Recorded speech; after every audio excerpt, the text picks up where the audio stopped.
এদিকে সারা দেশেও নানা আয়োজনে পালন করা হচ্ছে পবিত্র ঈদে মিলাদুন্নবী। জশ্নে জুলুস, আলোচনা সভাসহ নানা আয়োজন চলছে দেশ জুড়ে। কেউ পায়ে হেঁটে, কেউ মোটরসাইকেল, আবার কেউ ট্রাক কিংবা পিকআপ ভ্যানে চেপে জুলুসে অংশ নিতে ছুটছে চট্টগ্রামের মুরাদপুরের দিকে। ইয়া নবী সালামু আলাইকা ধ্বনিতে ঐতিহ্যবাহী জশ্নে জুলুসে অংশ নেয় শিশু থেকে বৃদ্ধরাও।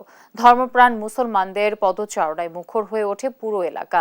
সকালে মুন্সিগঞ্জের পশ্চিম দেওভোগ মাদ্রাসাতুল মদিনা ও জামিয়াতুল মদিনা থেকে বের হয় জশ্নে জুলুস। জুলুসটি শহরের প্রধান সড়ক প্রদক্ষিণ করে কাচারি এলাকার শহীদ মিনারের সামনে গিয়ে সালাতু সালাম, মিলাদ, কিয়াম ও দোয়ার মাধ্যমে শেষ হয়।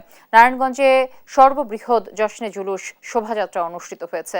সকাল 10টায় শহরের শীতলক্ষা এলাকা থেকে জশ্নে জুলুস বের হয়। কঠোর নিরাপত্তায় শোভাযাত্রাটি চাষারা গোল চত্বর ঘুরে টান বাজার হয়ে নিতাইগঞ্জ বায়তুল হজ্জত জামে মসজিদে গিয়ে শেষ হয়।